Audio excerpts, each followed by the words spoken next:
Hey guys, welcome back to the studio for another lesson. This week I'll be showing you guys how I approach phrasing when I'm playing in a trio setting or if I'm the only chordal instrument in a larger group. In those settings, it's more common for me to want to comp for myself at intervals during my solos, and in those moments I'll use a different approach to phrasing than you've typically seen here at the studio.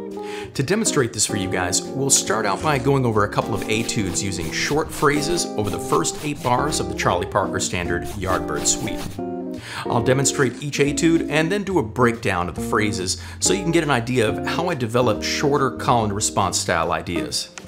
Then we'll pivot to chords and learn 2 comping etudes over the same 8 bars. Just like with the short phrases, our focus is going to be on sparse, short moves. Finally, we'll put all this together and combine the 2 phrasing etudes with some ideas from the comping section to see how this might sound when you're improvising. You guys ready? Let's get started.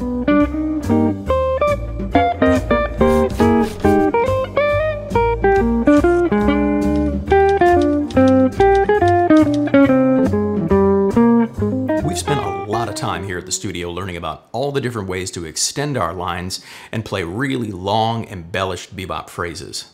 When we're trying to play shorter ideas, we won't always get to use all the tricks that we've learned. Sometimes a simple enclosure, an arpeggio, or a diatonic line can be more than enough to make a melodic statement before we leave some space. In this etude, we'll learn 4 short melodic ideas that leave plenty of room for us to eventually work in some chord comping in the space between phrases. Check out how it sounds now.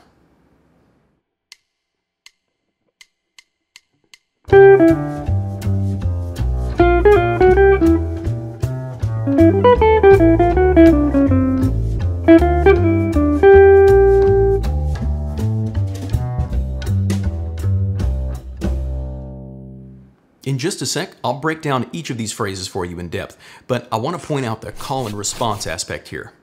Playing like this is sort of a difficult thing to nail down, but I think we all know it when we hear it.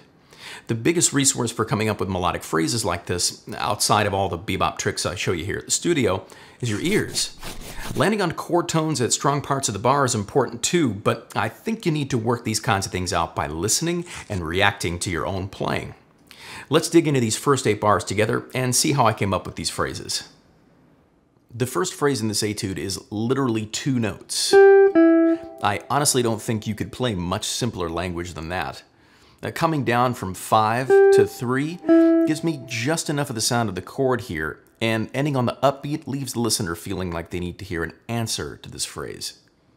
I wanted to leave plenty of space here, so I didn't pick up the baton until beat 3 of the next bar. Over the B-flat 7, I played this enclosure phrase around the 5th of a C7, and then did a callback to the opening phrase. Once again, ending the phrase on the upbeat leaves it feeling like more is coming, so this one really doubles as both a response and a call for another phrase. In this next one, I wanted to go a little longer and make use of some more bebop ideas, so I went up the chord off the 3rd and resolved down into this enclosure phrase that leads into the 3rd of a D7. From there, I came down the D7 scale with 1 half step to the 7th before leaving a little space. This last phrase is pure melody. Since the last few bars are all serving their purpose of getting us back to the top, I just played this little melodic idea in C major. It starts out on the 3rd of a C, and then I do this bebop turn, come down the scale, and then resolve up a 4th. I left the rest of the A section here as nothing but space for comping, so I could set up the next one. In this next etude over the same changes, I'll show you how we can get a little more tension out of some of the chords and play with alighting or connecting 2 short phrases together into what sounds like a longer phrase. I think playing with this approach can help keep you from getting stuck in the trap of always playing really even sounding phrase lengths. Check out what the etude sounds like and you'll see what I mean.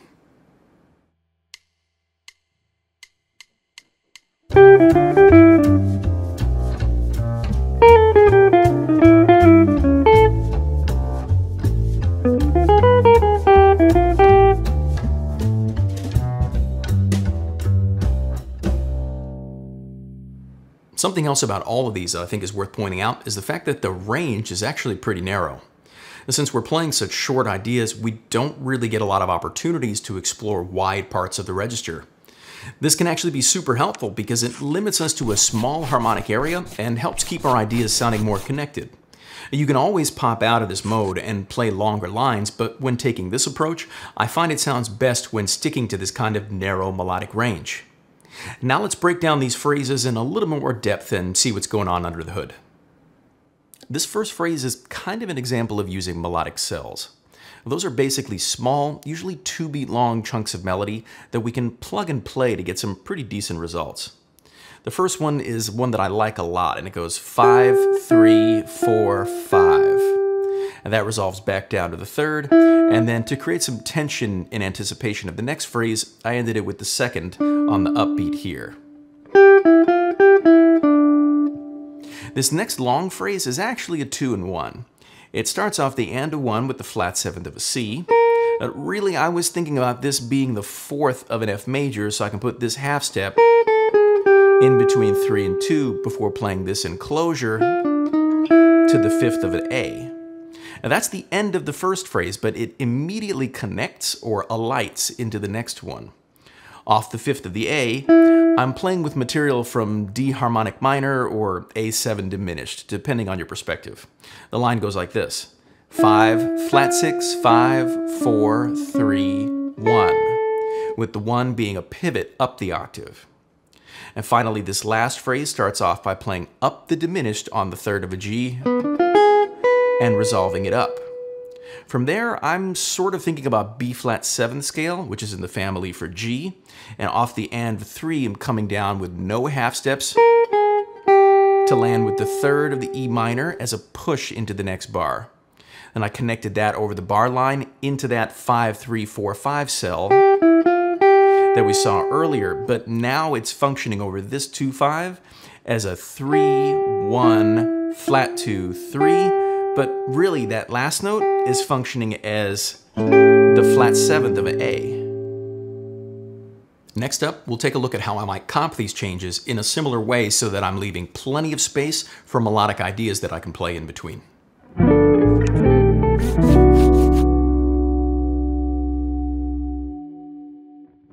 Just like with single note ideas, we've spent a lot of time here devoted to playing big, lush chord movements that are way busier than we'd normally want to be when comping. In these etudes, I'll show you how I'd more realistically comp in a way that leaves tons of space so that I can fill in the gaps with single note phrases. Here's the first one for you to take a listen to now.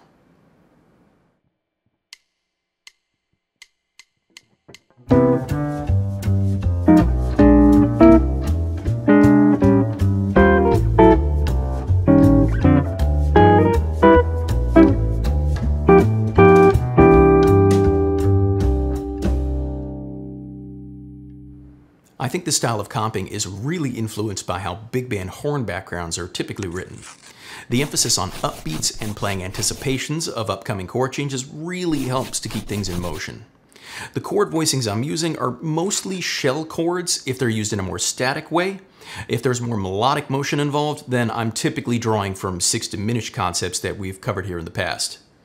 Let's take a look at another approach to comping those same changes now.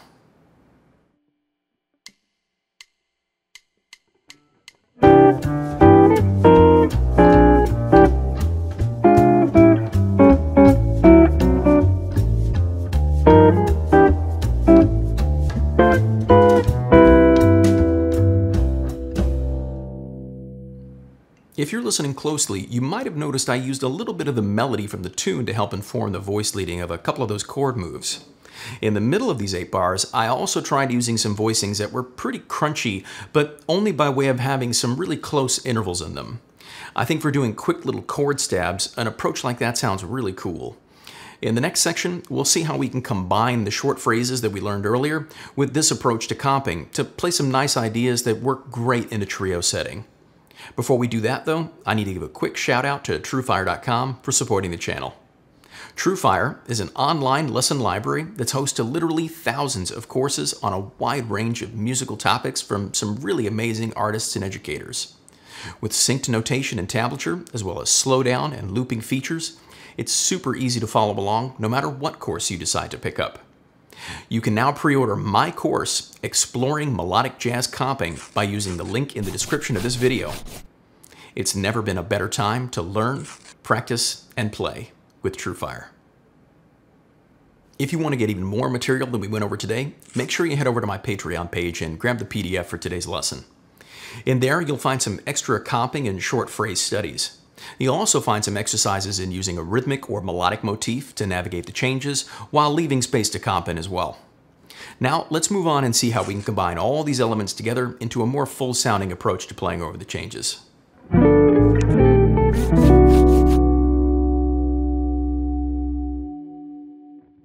In this first example, we'll use the short phrases I taught you guys all the way back at the beginning of the video and combine them with some comping strategies ripped from both of the examples in the previous section. I think it's super important to point out to you guys to make sure that you don't overplay the comping.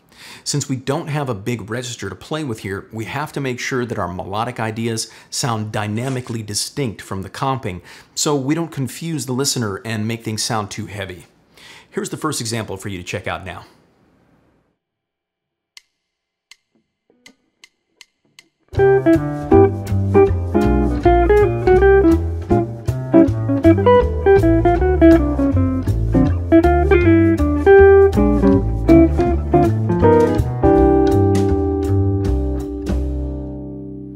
Honestly, this is one of my favorite ways to play in a trio or in a larger group without another chordal instrument.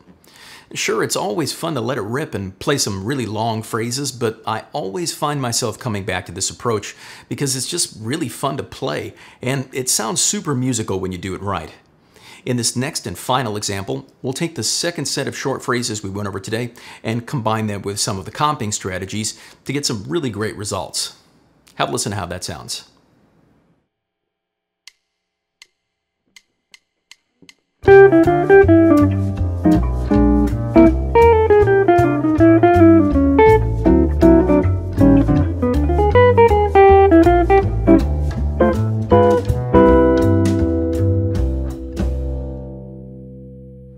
Thanks for sticking around all the way to the end of this week's video. And let me know down in the comments what you guys thought of the lesson.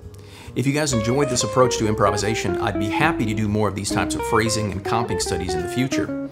I think this is an absolutely essential part of learning to improvise on the guitar, and it's a skill that can be really difficult to develop at first. As always, if you did find today's lesson helpful, make sure you give the video a like, subscribe to the channel if you haven't already, and hit that bell for notifications too. If you want to access the PDF for today's lesson, you can grab that, along with the whole back catalog for all the videos on the channel for as little as $10 a month over at my Patreon page, or by just hitting the join button right here on YouTube. A special thanks goes out to Ron Maestas, Jean-Michel Roy, and Alf Collins for being studio fans. I really appreciate the support. An extra special thanks is due to these studio members for their support as well. PH, David Zuckerbraun, Patrick Caron, Max Irwin, Everton Armstrong, Stephen Schwartz, Aaron Walters, Stephen Prager, Louis Rosen, Artie Sanchez, Zé Soares, Michael LeBroy, David Wertman, Aldo Fonseca, Ron Askew, Tyler Kosarik, Sergei Shlepakov, JCH, Milan de Kaiser, Justin Fisher, Jason Paul Dubois, Michael M., Rolly Zill, Apollos Jolivert, Zalkai Zoltan, Stephen White, Paul George, Severus Guo, Nikita Sketchkov, Sean Lepore, Benjamin Doxdater, Bill Benfield, Larry G., Bruce Wood, Jason C., and Andrew McBride. An extra special shout out to Jazz Luminaire patrons Bill Jacob and Vibhav Bhabdi. Thank you guys all so much for your continued support. I'm David Shore, and thanks again for hanging out with me at the studio today. I'll see you guys next time.